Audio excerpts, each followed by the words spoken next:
வணக்கம் மக்களே. நம்ம கார்த்திக் கதையில ஜூலை 19 என்ன நடக்க போகுது அப்படிங்கிறத பத்தி தாங்க இந்த வீடியோல இப்ப நம்ம பார்க்க போறோம். வீடியோவுக்கு மறக்காம லைக் பண்ணிக்கோங்க. நீங்க லைக் பண்றது தான் எங்களுக்கு அடுத்தடுத்து வீடியோ போடுறதுக்கு ரொம்பவே இன்ட்ரெஸ்டிங்கா இருக்கும். ஸோ மறக்காம லைக் பண்ணிட்டு இந்த வீடியோவை தொடர்ந்து பாருங்க. என்ன நடக்குது அப்படின்னு பார்த்துக்கிட்டிங்கன்னா, நம்ம ஹீரோ இருக்காருல்ல, அவரு ரேவதி கிட்ட உண்மை எல்லாத்தையுமே சொல்லிடுறாரு. இதை கேட்டதும் நம்ம ரேவதிக்கு ரொம்பவே அதிர்ச்சியா இருக்கு. அப்பதான் ரேவதி சொல்றாங்க, மாமா, நான் உன் உன் பொண்டாட்டி அப்படின்னு தெரிஞ்சும் ஏன் மாமா இத்தனை நாளும் வந்துட்டு என்னை விட்டு பிரிஞ்சு இருந்தீங்க? அதுக்கு என்ன காரணம் மாமா? நேரடியா வீட்டுக்கு வந்து என்னை கூட்டிட்டு போயிருக்கலாம்ல. அதை விட்டுட்டு நீங்க ஏன் இத்தனை நாளும் என்னை விட்டு பிரிஞ்சிருந்தீங்க அப்படின்னு கேக்குறாங்க. அப்ப ஹீரோ சொல்றாரு, இங்க பாரு ரேவதி, உனக்கே தெரியும் அத்தை எந்த அளவுக்கு என் மேல கோவத்தோட இருக்காங்க அப்படின்னு உனக்கு நல்லாவே தெரியும். அப்படி இருக்கையில என்னால எப்படி ரேவதி வந்துட்டு உன்னை வீட்டுல இருந்து கூட்டிட்டு வர முடியும்?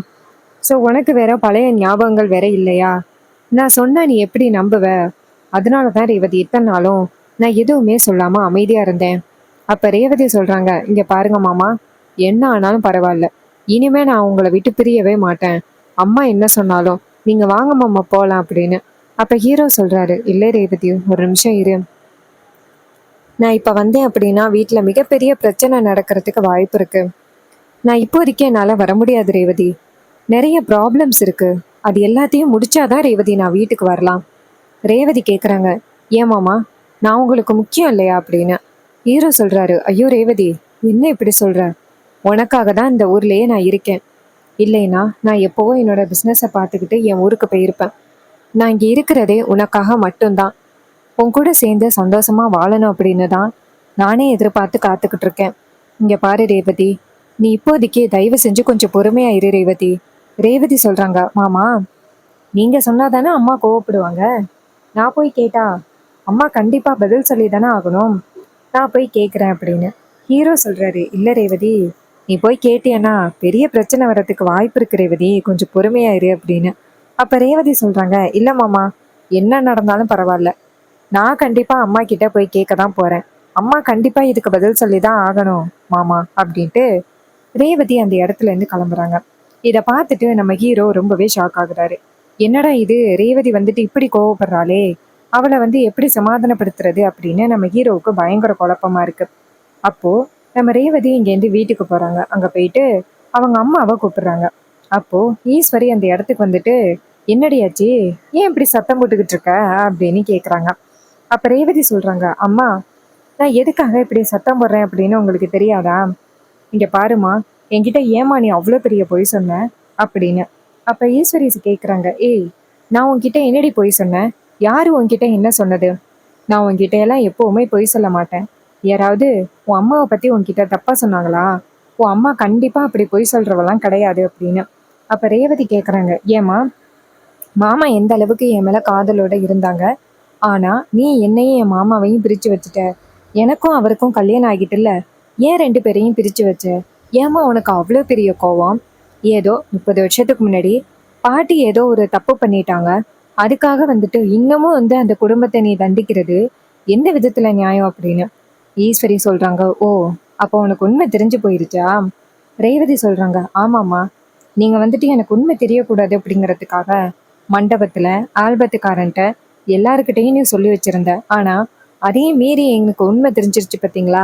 அதான் நான் கார்த்தி மாமா மேல வச்சிருக்கிற காதல். அதனாலதான் எனக்கு இவ்வளவு சீக்கிரம் உண்மை தெரிஞ்சிச்சு. அம்மா, நீங்க இப்படி பண்ணுவீங்க அப்படின்னு நான் கொஞ்சம் கூட எதிர்பார்க்கவே இல்லை. என் வாழ்க்கையில என் மாமா மேல என்ன எவ்வளவு பாசமா இருந்தேன் அப்படிங்கிறது எனக்கு இப்ப எல்லாம் நடக்கிறத பார்த்தாவே எனக்கு புரியுது. மாமா அந்த அளவுக்கு என் மேலேயும் பாசம் வச்சிருந்திருக்காரு. இப்ப கூட மாமா கிட்ட போய் கேட்டேன், அம்மா வந்துட்டு இவ்வளோ பெரிய பொய் சொல்லி உங்ககிட்ட இருந்து என்னை பிரிச்சு வச்சிருக்காங்களே, உங்களுக்கு ஒரு செகண்ட் ஆகாதா என்னை வந்து கூட்டிட்டு போறதுக்கு உங்களுக்கு ஒரு செகண்ட் ஆகாதா மாமா அப்படின்னு கேட்டேன். ஆனா அதுக்கு மாமா என்ன தெரியும்னா பதில் சொன்னாரு, நான் அத்தை மேல அவ்வளோ பாசத்தோடையும் அவ்வளோ மரியாதையோடையும் இருக்கேன். ஸோ அத்தையை மீறி நான் கண்டிப்பா இந்த மாதிரியெல்லாம் எந்தவித ஒரு தப்பான செயலையும் பண்ண மாட்டேன்.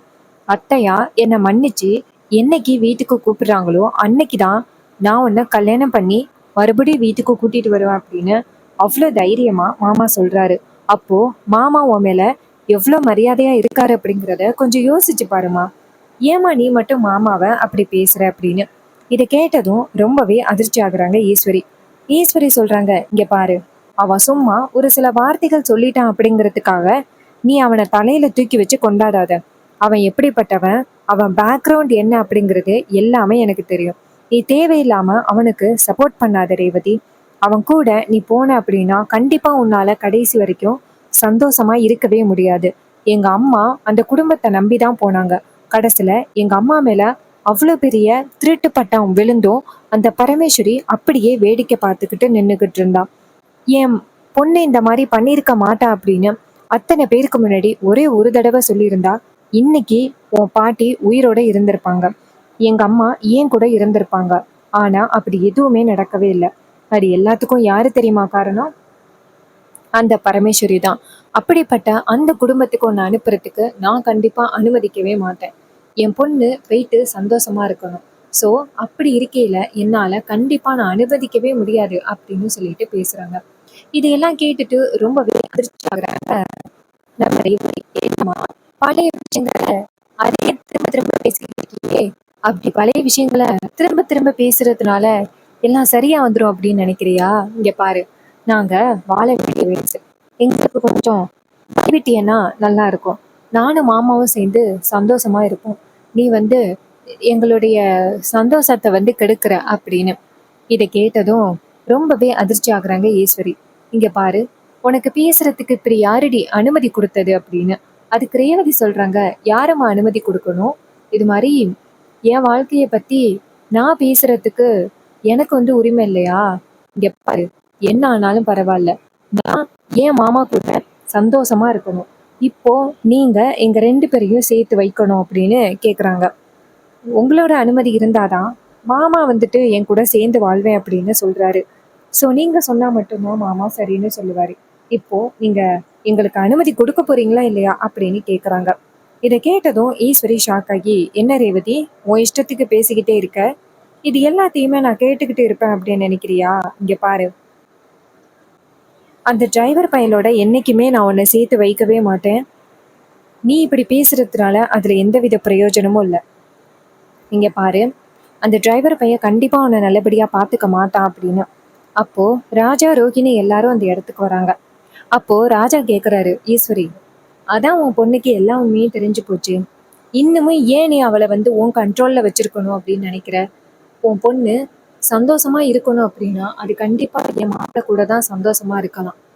நீ தேவையில்லாம இப்படி பண்றது கொஞ்சம் கூட சரியே இல்லை. சொல்றது கேளு. அவங்க 2 பேரும் சந்தோஷமா வாழ்றதுக்கு நீ வழிவிடு. அவங்க 2 பேரும் சந்தோஷமா வாழட்டும். ஏன் நீ அவங்களோட வாழ்க்கையை கெடுக்கிற அப்படின்னு. அதுக்கு ஈஸ்வரி சொல்றாங்க, அப்போ இது எல்லாத்துக்கும் நீங்களும் ஒரு காரணம் தான். ரேவதிக்கு நீங்க அதிக தைரியம் கொடுத்து வச்சிருக்கீங்க. அதனாலதான் அவ இப்படி பேசுறா அப்படிங்கிறது நல்லாவே தெரியுது.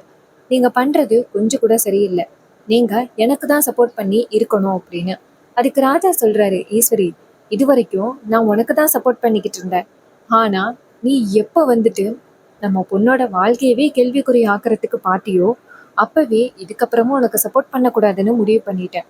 நம்ம பொண்ணு ரொம்ப சந்தோஷமா இருக்கணும் அப்படின்னா அதுக்கு நம்ம தான் உதவி பண்ணணும். உன்ன மாதிரியெல்லாம் இனிமே நான் வேடிக்கை பார்த்துக்கிட்டு இருக்க முடியாது அப்படின்ட்டு நேரா ரேவதியை பார்த்து, இங்க பாரு ரேவதி, அதான் மாப்பிள்ளை தான் உன் புருஷன்னு தெரிஞ்சு போச்சு. ஸோ இதுக்கப்புறமும் நீ ஏன் இங்க வெயிட் பண்ணிக்கிட்டு இருக்கணும், நீ போ ரேவதி அப்படின்னு. இதை கேட்டதும் ரேவதி சொல்றாங்க, ஆமாப்பா, இதுக்கப்புறமும் நான் இங்க இருந்து என்ன பண்ண போறேன், நான் கிளம்புறேன் அப்படின்னு. இதை கேட்டதும் ஈஸ்வரி சொல்றாங்க, ஏய், நீ தேவையில்லாம பேசாதரி, நீ போனேன்னு வச்சுக்கேன், அதுக்கப்புறம் நான் உன் முகத்திலேயே முழிக்க மாட்டேன். அப்ப ரேவதி சொல்றாங்க, அம்மா, என்னுடைய லைஃபையே நீங்க இவ்வளோ பெரிய கேள்விக்குறி ஆக்கியிருக்கீங்க. உங்ககிட்ட நான் கோவப்படணும், ஆனா இன்னைக்கு நீங்க என்கிட்ட கோவப்படுறீங்களா அப்படின்னு. அதே நேரத்துல ஹீரோ அந்த இடத்துக்கு வர்றாரு. என்னாச்சு அப்படின்னு பாக்குறாரு. ஏன் சரி ஹீரோவை பார்த்ததும், டேய், உன்னால தாண்டா இன்னைக்கு என் பொண்ணு என்னை விட்டு பிரிய போறா அப்படின்னு. ஹீரோ சொல்றாரு, அத்தை, இப்ப நடக்கிற விஷயம் எல்லாத்துக்குமே முழுக்க முழுக்க நீங்க ஒருத்தர் தான் காரணம். என் மேல பழி போடுறதுனால எந்த வித பிரயோஜனமும் இல்லை. நீங்க பண்ணதுதான் மிகப்பெரிய தப்பு. உங்ககிட்ட நான் சொன்னேன், இந்த மாதிரி பண்ணாதீங்க. ரேவதிக்கு ஞாபகம் வந்துருச்சு அப்படின்னா அவ கேள்வி கேட்பா, அவளுக்கு பதில் சொல்லணும் அப்படின்னு நான் உங்ககிட்ட சொன்னேன். ஆனா நீங்க அதை பெரிய விஷயமா எடுத்துக்கவே இல்லை. இப்போ நீங்க ரேவதி கேள்வி கேட்குறா, அதுக்கு பதில் சொல்லுங்க அப்படின்னு. சந்திரா சொல்றாங்க, டிரைவர் பையில, உனக்கு எவ்வளவு தைரியம் இருந்தா அக்கா கிட்டேயே வந்து நீ கேள்வி கேட்ப. ஹீரோ சொல்றாரு, இங்க பாருங்க சின்னத்த, உங்களுக்கும் இந்த குடும்பத்துக்கும் என்ன சம்பந்தம்? உங்களை கல்யாணம் பண்ணி கொடுத்தாச்சு, நீங்க வேற வீட்டு பொண்ணு. அத்தைக்கு உரிமை இருக்கு ரேவதிய பத்தி பேசுறதுக்கு, உங்களுக்கு என்ன உரிமை இருக்கு ரேவதிய பத்தி பேசுறதுக்கு? ஈஸ்வரி கேக்குறாங்க, இங்க பாருடா, அவ என் பொண்ணை தூக்கி வளர்த்தவ. அப்ப ஹீரோ சொல்றாரு, ஓ, தூக்கி வளர்த்தவங்க தான் அன்னைக்கு அந்த மருது தப்பானவன்னு ஒரு லேடி வந்து சொன்ன பிறகும் இந்த கல்யாணம் நடந்தே ஆகணும் அப்படின்னு யாருக்கிட்டேயும் அந்த உண்மையை சொல்லாம நாடகம் போட்டாங்களே, உங்க தங்கச்சி தான் ரொம்ப நல்லவங்களா அப்படின்னு. இது கேட்டதும் சந்திரா சொல்றாங்க, பாத்தியாக்கா, இவன் தேவையில்லாம எதையோ முடிச்சு போட்டு பேசுறத, உன்னையும் என்னையும் பிரிக்கணும், என்னை இந்த வீட்டை விட்டு துரத்தணும், இதுதான்க்கா இவனுடைய ஆரம்பத்துல இருந்த பிளான் எல்லாமே. அதுக்காக தான் இவன் எல்லாத்தையும் பண்ணிக்கிட்டு இருக்கான். அதுக்கு ஈஸ்வரி சொல்றாங்க, இங்க பாரு சந்திரா, இவன் என்னதான் இப்படி பேசினாலும் உன்னை நான் இந்த வீட்டை விட்டு என்னைக்குமே அனுப்ப மாட்டேன். நீ என்னுடைய பாசமான தங்கச்சி. ஸோ என்னைக்குமே நீ இந்த குடும்பத்தை விட்டு எங்கேயுமே போக முடியாது. நீ கவலைப்படாத. இங்க பாரு ரேவதி, உங்க அம்மா பேச்சை நீ கேட்டுதான் ஆகணும். நீ மட்டும் போன என்னை நீ பார்க்கவே முடியாது. அதுக்கு ரேவதி சொல்றாங்க, அம்மா, இப்படியே மிரட்டி என்னோட லைஃப்பை ஸ்பாயில் பண்ணலாம் அப்படின்னு பாக்குறீங்களா?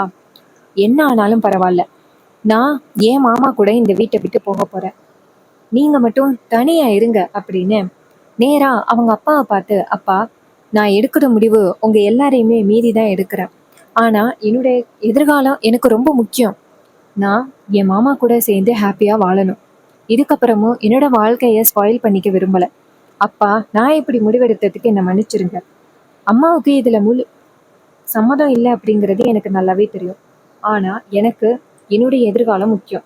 அப்ப ராஜா சொல்றாரு, இங்க பாருமா ரேவதி, நீ எடுத்த முடிவுல நான் என்னைக்குமே கோவப்பட மாட்டேன். நீ சந்தோஷமா இரு, நான் என்னைக்குமே உன்னை தடுக்க மாட்டேன் அப்படின்னு. இதை கேட்டதும் ரேவதி சொல்றாங்க, அப்பா, நீங்க எனக்கு ஆசிர்வாதம் பண்ணத்துல எனக்கு ரொம்ப சந்தோஷமா இருக்கு அப்படின்ட்டு நேரா ஹீரோவை பார்த்து, மாமா, இதுக்கப்புறமும் இங்க இருந்து என்ன பிரயோஜனம், நீங்க வாங்க அப்படின்னு. அப்ப ஈஸ்வரி சத்தம் போடுறாங்க, ரேவதி போகாத ரேவதி அப்படின்னு. ரேவதி திரும்பி கூட பார்க்காம அந்த இடத்துல இருந்து கிளம்புறாங்க. சந்திரா நேரா அவங்க அக்காவை பார்த்து, பாத்தியாக்கா, உன் பொண்ணு இன்னைக்கு உன்னையவே எதிர்த்து இந்த வீட்டை விட்டு போறான். இதுக்கு தாக்கா சொன்னேன், ஆரம்பத்துல இருந்தே அந்த டிரைவர் பையன் பிளான் பண்ணி இதையெல்லாம் பண்ணிக்கிட்டு இருக்கான். நீ எப்படி வந்துட்டு அந்த ராஜாவை பிரிச்சு இந்த இடத்துக்கு கொண்டுட்டு வந்த மாமாவை, அதே மாதிரி அந்த பரமேஸ்வரி உன் பொண்ணை உங்ககிட்டேருந்து பிரிச்சு கொண்டுட்டு வர சொல்லி அந்த டிரைவர் பையல அனுப்பியிருக்கான். கரெக்டா அந்த டிரைவர் பையலும் வந்து அவனுடைய திட்டத்தை செயல்படுத்தியிருக்காங்கா. இதை கேட்டதும் ரொம்பவே அதிர்ச்சி ஆகுறாங்க ஈஸ்வரி. இப்படி ஒரு விஷயம் நடக்கும் அப்படின்னு நான் கொஞ்சம் கூட எதிர்பார்க்கவே இல்லை சந்திரா. எனக்கு மனசுக்கு ரொம்பவே கஷ்டமா இருக்கு சந்திரா அப்படின்னு. அப்ப சந்திரா சொல்றாங்க, அக்கா, நீ கவலைப்படாத, எல்லாமே இனிமே நல்லதாவே நடக்கும். எப்படியும் அவளை நம்ம வீட்டுக்கு கூட்டிட்டு வந்துடலாம். உன்னை மீறி அவ எங்க போக போறா அப்படின்னு சொல்லிட்டு பேசுறாங்க. இதை கேட்டதும் ஈஸ்வரி சொல்றாங்க, ஆமா, என்னை மீறி அவ எங்க போக போறா, நான் பாத்துக்கிறேன். அவ எப்படி போனாலோ அவளை திரும்பி வர வைக்க வேண்டியது என்னோட பொறுப்பு அப்படின்னு ஈஸ்வரி சொல்றாங்க. அண்ட் உங்களுக்கு இந்த கதை பிடிச்சிருக்கா? இந்த கதை பிடிச்சிருந்துச்சுன்னா இந்த வீடியோவுக்கு மறக்காம லைக் பண்ணிக்கோங்க. நீங்க லைக் பண்றது தான் எங்களுக்கு அடுத்தடுத்து வீடியோஸ் கண்டினியூஸா போடுறதுக்கு ரொம்பவே இன்ட்ரெஸ்டிங்காக இருக்கு. ஸோ இதே மாதிரி இன்னுமே அப்டேட்ஸ் வேணும் அப்படின்னு நினச்சிங்கன்னா நம்ம சேனலை மறக்காம சப்ஸ்கிரைப் பண்ணிட்டு பக்கத்தில் உள்ள பெல் ஐகானையும் கிளிக் பண்ணி அவங்கள செட் பண்ணிக்கோங்க. அப்போதாங்க அடுத்தடுத்து வீடியோஸ் போடும்பொழுது உங்களுக்கு நோட்டிஃபிகேஷன் வரும், பார்க்கலாம். ஸோ உங்களுக்கு இதே மாதிரி நேச்சர் சம்மந்தமான வீடியோஸ் அண்ட் கதைகள் பிடிக்கும் அப்படின்னா நம்மளோட சேனலை தொடர்ந்து ஃபாலோ பண்ணிக்கோங்க. தேங்க்யூ ஃபார் வாட்சிங். See you on next new video.